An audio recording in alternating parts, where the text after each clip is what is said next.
आज मस्त अशी डाळिंबी भाताची रेसिपी शेअर करते आहे, म्हणजे वालाचा भात। त्यासाठी कढईमध्ये घेतला आहे तेल, एक तमालपत्र, एक चमचा जिरं, एक मोठा कांदा उभा चिरून घातला आहे, 7-8 कढीपत्त्याची पानं आणि एक हिरवी मिरची उभी चिरून घातली आहे। आता हा कांदा छान परतून झाल्यावर एक हिरवं वाटण यामध्ये मी घालते आहे, ज्यामध्ये कोथिंबीर, आलं, लसूण आणि 2 लवंग आणि 4 काळी मिरीचे दाणे घालून पेस्ट करून घेतली आणि ती पेस्ट यामध्ये परतून घेतली। आता यात हळद, धणा जिरा पावडर, लाल तिखट आणि मालवणी मसाला घातला आहे, तो देखील छान परतून घ्यायचा आहे। आता यामध्ये जे वाल लागणार आहेत ते मी 1 वाटी वाल रात्रभर पाण्यामध्ये भिजत ठेवले होते। सकाळी त्यातलं पाणी काढून घेतलं आणि मोड येण्यासाठी ठेवून दिले होते। मोड आल्यावर त्याची सालं काढून घेतली, छान असे निवडून घेतले आणि स्वच्छ धुवून घेतले। आता इथे बघू शकता कांदा आणि मसाले छान असे परतून झाले आहेत। इथे आता एक मध्यम आकाराचा टोमॅटो बारीक चिरून मी घालते आहे आणि तो देखील मऊ पडेपर्यंत छान असा परतून घ्यायचा आहे। तसंच यामध्ये घालण्यासाठी जो तांदूळ आहे तो मी लचकारी आणि इंद्रायणी असा मिक्स वापरला आहे, तुम्ही तुमच्या आवडीनुसार घेऊ शकता। संपूर्ण इंद्रायणी घेतला तर तो चिकट होऊ शकतो, त्यामुळे मी मिक्स केला आहे। आता या टोमॅटो परतून झाल्यावर इथे मी वाल घालते आहे मोड आलेले आणि हलक्या हाताने ते परतून घेते आहे।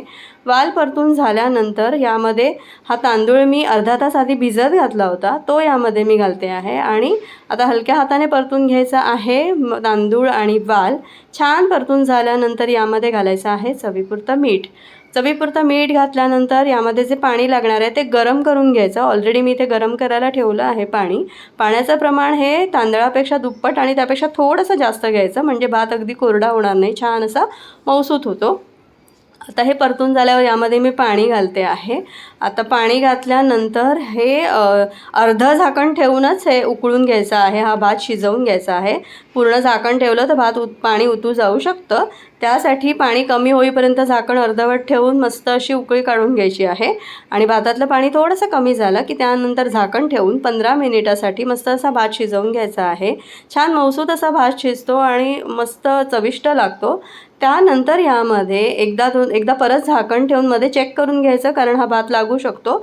आणि 10 मिनटं ठेवल्यानंतर मस्त असा भात खाण्यासाठी तयार आहे। वरून फक्त मी थोडासा गरम मसाला घातला आहे, हिरवी कोथिंबीर इथे बारीक चिरून घालते आहे आणि ओलं खोबरं भरपूर असं घातलं आहे आणि मस्त असा चविष्ट डाळिंबी भात खाण्यासाठी तयार आहे।